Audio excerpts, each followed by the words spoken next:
Help support the show by joining the Patreon or becoming a YouTube member. Also, hit that like button and subscribe if you want more Browns-focused content. Maybe I'm just older. Maybe I'm just more experienced. Maybe I'm just tired of having the same argument year in, year out. But Browns are doing that thing. Browns fans, my bad, are doing that thing where they polarize against each other over two very arbitrary choices about what the Browns could hypothetically do in the draft and what they should hypothetically do. A lot of people digging themselves, well, not digging themselves into holes, but a lot of people digging down, entrenching themselves into arguments about what the Browns should or should not do at the pick and acting as if there is only one correct way that the Cleveland Browns could handle the first round of this draft. I get it. This is an important first round. I also understand that, this is a Browns first round where they have 2 first-round picks. It's very important. It's very significant. And you hope that the Browns hit on both selections and that they make sound decisions with both selections. And you hope that those decisions are things that, you agree with as a football fan. I get it all.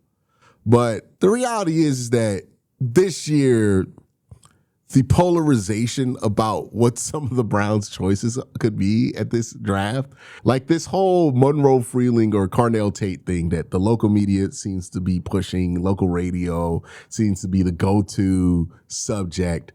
It just feels like unnecessary polarization just for polarization's sake. I don't have that strong of a feeling about CARNELL TATE, nor do I have that strong of an inclination on MONROE, FREELING, right? This isn't like last year where we were talking about blue chip options for the Cleveland Browns and Travis Hunter, who was a Heisman Trophy winner, Abdul Carter, who was being compared to Micah Parsons coming out of Penn State, not just by the media, but by his teammates, by everybody who had played with him. That felt like the stakes were very intriguing, very interesting, right? We're talking about, guys being compared, Andrew Berry compared Travis Hunter to Shohei Ohtani, right? Crazy comps going around, blue chip talent. The reality of this draft is that it's just not that. Yes, the Browns will be picking in the top 10 again. Yes, they have the 6th overall pick, and sometimes in some drafts, the number 6 overall pick can get you a blue chip caliber prospect. This is not one of those drafts where that's going to happen. It doesn't mean that who they pick in the first round can't be a worthwhile selection. There's been plenty of players who weren't blue chip prospects that turned out to be great players. Perfect example of this is Jackson Smith-Njigba.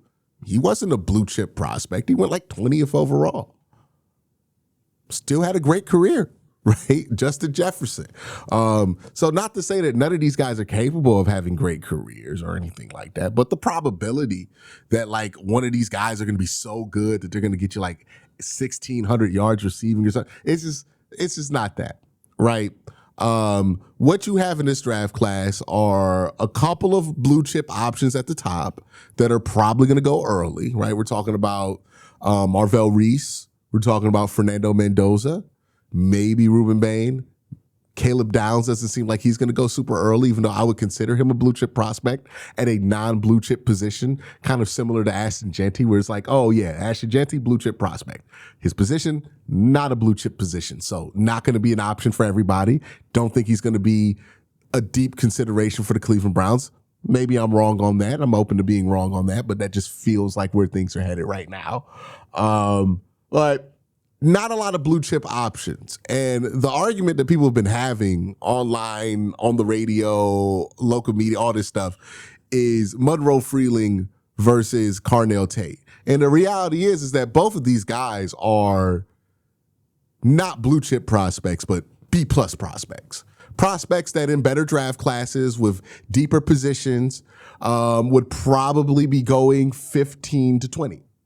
But because this draft is not very strong at left tackle, and because this class isn't top heavy at wide receiver, we're having conversations about CARNELL TATE at 6. But if you look at CARNELL TATE, his college career compared to other receivers who have gone top 6, he would be in the lighter half of that category, right? Like I'm gonna name off some wide receivers that have gone top 6, and then tell me if you think CARNELL Tate has the type of career that belongs. Again, no disrespect to CARNELL Tate. Not saying CARNELL Tate can't become a productive player. Again, Jackson Smith-Njigba became a very productive player despite being a 20th pick overall.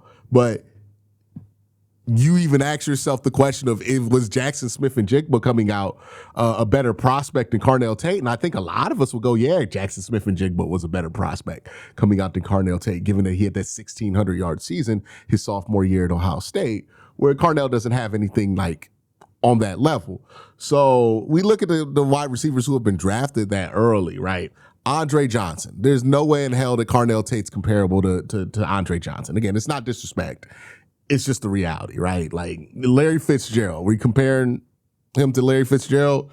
Calvin Johnson, not on the same level of prospect. AJ Green, not on the same level as prospect. Julio Jones, not on the same level of prospect as Julio Jones. Amari Cooper, certainly not the same level of prospect Amari Cooper was coming out of college. Maybe they could become similar caliber NFL players, but if you were around for when Amari Cooper was in college, you would know that he was much more highly regarded than CARNELL Tate was coming out of college. Jamar Chase, I mean, dog, that's not even close. Like, it's not even disrespectful to not say it's close. Jamar Chase was, I mean, he's more on par with the number 1 wide receiver at Ohio State right now, not CARNELL Tate. You know, and that's no disrespect to CARNELL Tate, right? You know, you could probably say, I would argue if you draft CARNELL Tate, the prospect that that's in like the same kind of element as him, because even some of the guys who went top 6 that missed, we're talking about like Charles Rogers, who was a blue chip prospect coming out of Michigan, Braylon Edwards, another blue chip prospect, Justin Blackmon, off the field issues, but was a blue chip prospect, Sammy Watkins, blue chip prospect. Corey Davis is probably as close to a level of prospect comp to CARNELL Tate if he were drafted 6. And even then, Corey Davis was a lot more highly regarded coming out of Western Michigan than CARNELL Tate is coming out of Ohio State. And that's not to say that CARNELL Tate is chopped liver. It's just like, if we look at what has gone top 6, CARNELL Tate does not fit what has gone top 6. You can say the exact same thing about MONROE FREELING, right? It's harder to do with left tackles because we don't quantify left tackle play for good reasons, the same way that we quantify wide receiver play. But usually an offensive lineman that goes top 6 in a good class is somebody you've heard about for at least a year or two coming into the college football season, right? Like, these are game-changing guys that you hear Kirk Herbstreit talk about before a Georgia game or some shit like that, right? That's not necessarily who MONROE FREELING is. The reality is, if this were a stronger left tackle class, the Browns would not be entertaining taking MONROE FREELING at 6. And if this were a stronger at the top wide receiver class, then the Browns would not be entertaining CARNELL Tate at 6, right? Like, both of them don't fit the bill. Like, if Jordan Tyson was healthy, didn't have any injury concerns, hadn't pulled his hamstring, and then had 3 years of production with the kind of athletic profile he has, that would be more in line with what goes number 6 overall. And if MONROE FREELING had like a additional year of extremely good left tackle play like he did his last year at Georgia, he would probably be considered up there to that caliber of prospect, but that's not the world we live in, right? CARNELL Tate, he did not have the kind of breakout year that usually follows a wide receiver that gets that number 6 overall selection. The same thing with MONROE FREELING. Doesn't mean that they're not going to be capable of living up to the pick if they are picked. It does mean that both of these guys don't necessarily fit the billing of what traditionally goes at those positions for the positions that they play. Then like CARNELL Tate or even Mekhi Lemon, who I like a lot, but like 6 is really early for a prospect like Mekhi Lemon. Again, like when you look at Mekhi Lemon, You're reminded of guys who have won in the 20s, right? Zay Flowers is a good example. Zay Flowers like the 24th pick in the draft. Right now, the Browns' issue at the top of this draft is exactly that, right? The caliber of player that's going to be available to them at 6 is not really that different from the caliber of player that's going to be available to them at 24. And usually when that's the case, the math tells you to seek a trade back. Here's the problem, right? Here's the problem the Cleveland Browns have, because I've heard a lot of people suggest that the Browns should trade back as if it's just some easy button that they hit. They hit a trade back, they get a first round pick next year, and then they can move on smooth sailing. That's just not the reality, though. See, in order to trade back, you have to find somebody who values the class enough that they want to jump up. And that's the problem with this draft class. There's going to be a lot of people who say to themselves, these are good prospects, but these are B+ prospects. I'm willing to jump to 13, jump to 14. I don't think there's going to be a difference between what I can get at 6 and what I can get at 14. But if you're at 14 and a lot of teams are making the math or coming to the conclusion that there's not a big difference between what's at 6 and what's at 14, what's really motivating you to go from 14 to 6? So either you have to be really in love with one of the blue chip guys at a non-premium position, so like a Caleb Downs or something like that, or you have to be in love with somebody who's not necessarily a blue chip, but a really promising player based on their production, but they have like something wrong. Ruben Baines is who I'm getting at here, right? Ruben Baines, not a perfect prospect, not going to be considered a blue chip prospect because his measurables aren't great, but his production was. So maybe you're a team that wants to jump up and do that. But other than that, the lanes to trade up are going to be very difficult. Remember, last year, the Browns were able to get a first round pick from trading back because they were trading the opportunity to take a blue chip prospect in Travis Hunter. They were able to sell that as a blue chip prospect and a blue chip opportunity, and they were able to get a blue chip pick back to get that guy. The Browns aren't going to have the leverage of being able to sell that at pick 6 this year. So, yeah, they were able to find a trade last year. Yes, Andrew Berry is pretty good at finding trades, but you can't create a market that doesn't exist. Right. Remember, this reminds me of like when the Cavs had this back-to-back run in like 2013 of like #1 overall picks, right? Like I think they got the #1 overall pick in 2014, but they got it in 2013. And I remember everybody was so excited when the Cavs got the #1 overall pick in the lottery that year, despite the fact that it was a pretty terrible draft class in the NBA, because everybody was like, we're going to be able to trade that #1 overall pick for a superstar. It turned out that you couldn't give away that #1 overall pick that year because nobody wanted it, because nobody wanted to draft anybody at #1 overall. We do this math backwards when it comes to trading back, which is we think about everything we could get potentially for trading back without doing any of the math of why a team would want our pick to begin with. And that's the part that I have an issue with, right? I look at MONROE FREELING and I see a good athletic tackle who hasn't played a ton, but I don't think he has like a significantly concerning injury history or anything like that. Like if I were to compare him to a prospect, I would say Armarius Mims is a good comp for him, right? Armarius Mims is a good left tackle right now for Cincinnati, and Armarius Mims, he went like 18th overall. Like, I think that in a better draft class, that's probably where MONROE FREELING goes. When I look at CARNELL Tate, it reminds me of like a level of prospect that like maybe Jordan Addison was coming out of USC, who was like a 23rd pick in the draft. It's not necessarily, none of these guys scream top 10 pick. And I think that's why people are having these arguments and they're able to poke so many holes in both guys, because in the reality, we're trying to put them both on pedestals that they aren't the typical talent that would fit on those pedestals. When you think of a wide receiver that should go #6 overall, CARNELL Tate is not what comes to mind. Mekhi Lemon is not what comes to mind. Jordan Tyson with his injury history, it's not what comes to mind. When you think of offensive linemen that should go number 6 overall. MONROE FREELING is not the first guy who comes to your mind. This is not to say that these guys will be bad players, that they're bad prospects, that they won't work out if selected early.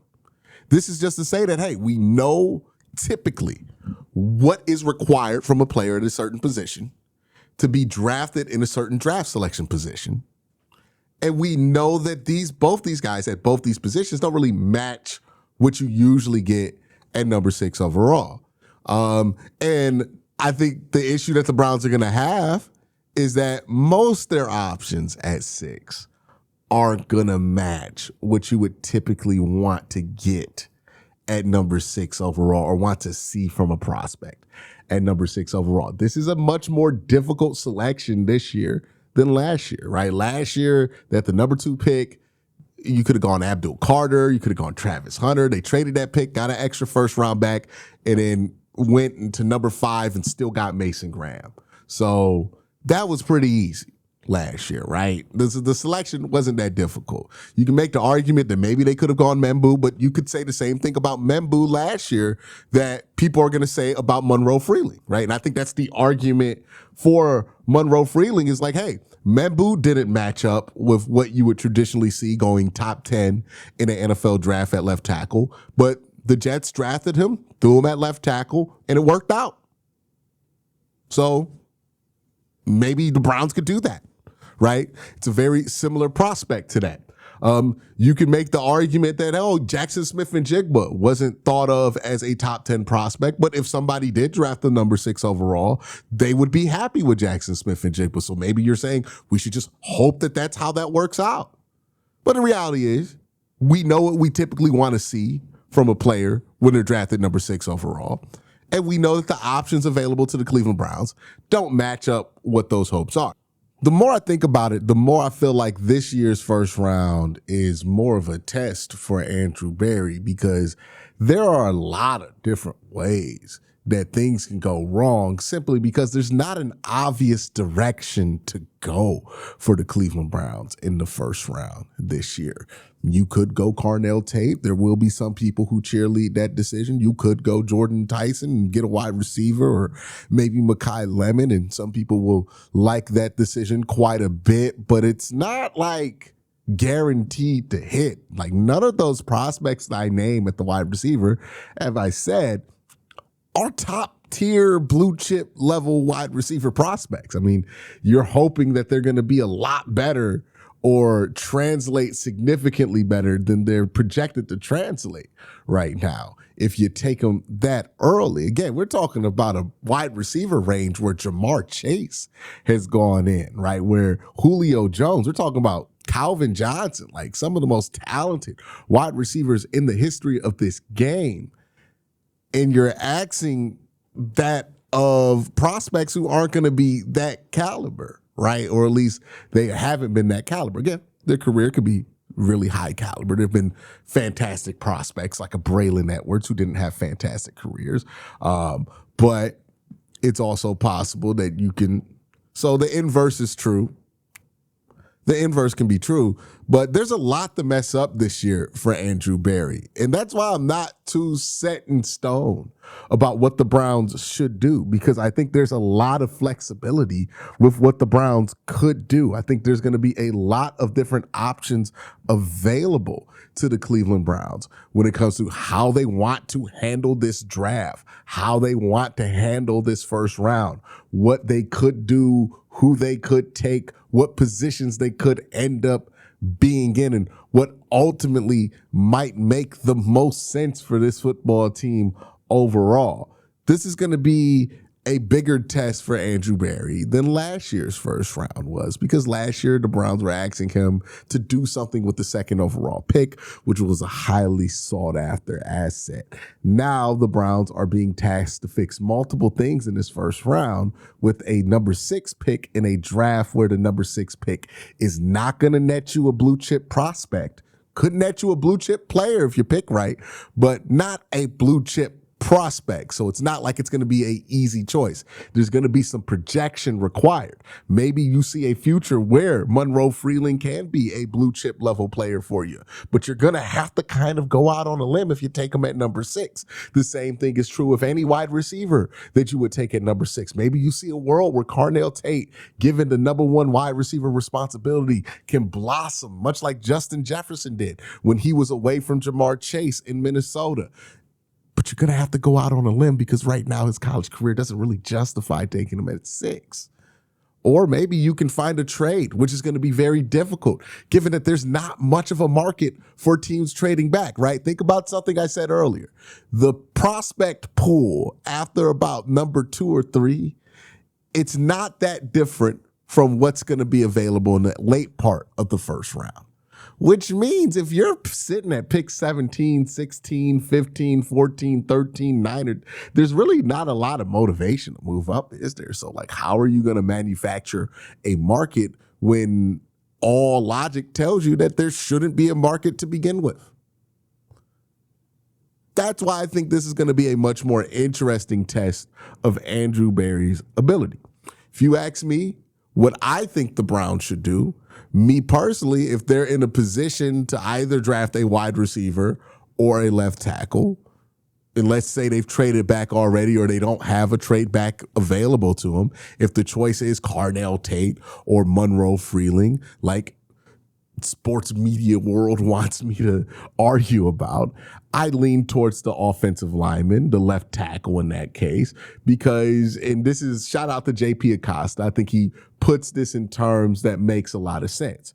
To be an elite wide receiver, you can be about 6 foot, 210 pounds, right? There's a lot of people walking this earth that fit that profile or are bigger than that profile. There's just not a lot of people who fit the physical profile walking this earth that could be a left tackle, right? We're talking about somebody 6'5", 6'6", 350 pounds, and can move like a bear with good hands and good hand-eye coordination. There's not a lot of those walking around. So if you're asking me to pick between those two positions, somebody who has a similar chance to be a great wide receiver as somebody who has a similar chance to be a great left tackle, I'm probably going to go with the guy who's the left tackle because, one, it's just a more difficult position to fill than a wide receiver, which wide receivers have been filled consistently in NFL history for a plethora of draft positions and even in free agency in some cases. So I don't really think that you have to take a wide receiver super early in the first round to address the wide receiver problem thoroughly. I think that it's possible. I think it's very possible that in order to solve left tackle, you're going to have to take that guy early on or hope on luck, right? Which hasn't been the Browns' best forte going in the past. So that's why I would go left tackle. But I'm going to be honest with you, I'm not going to argue with you on the internet about this. Like, I'm not going to call you a terrible person if you want CARNELL TATE. Where I do draw the line about all this debating about which prospect should be in the other is when people start getting to the point to where they're just like degrading prospects to try to make their argument feel better. You don't have to tear down CARNELL TATE to justify getting MONROE Freeling. I don't think that's remotely necessary. And you definitely don't have to tear down MONROE Freeling to justify going with CARNELL TATE. If you just like skill players and you don't care about the offensive line because that's your analysis of football, cool. I disagree with it. I think the offensive line is incredibly important and more important than the wide receiver position. But if your analysis of the game and your enjoyment of the game is more about the wide receiver position and that's what you would prefer the Browns to do, sure. But we don't have to lie about MONROE Freeling and act like he doesn't have good tape and act like he wasn't a good player at UGA and act like he's some kind of injury-prone mess when he's missed less games than Amarius Mims, who I mentioned earlier in this video. He's played way more snaps than somebody like Amarius Mims in his college career. So we don't have to do all of that, right? You want a wide receiver, you can justify why you want a wide receiver. You want a left tackle, you can justify why you want a left tackle. But both these prospects are picking from the same box. They're both B-plus level prospects that the Browns would be hoping if they took them at 6 would net to be something better than that. And I think if you're asking the Browns what their best case scenario is that they can swing around, trade back, take Monroe Freeling at like 12 or 13, get an extra second round pick, and then maybe get a Makai Lemon or a CARNELL TATE with a trade up opportunity from 24. I think that would be their best case scenario, right? But it's not the most likely scenario. Let me know what you think in the comment section below. But y'all have a great day. Have an even better night. Peace.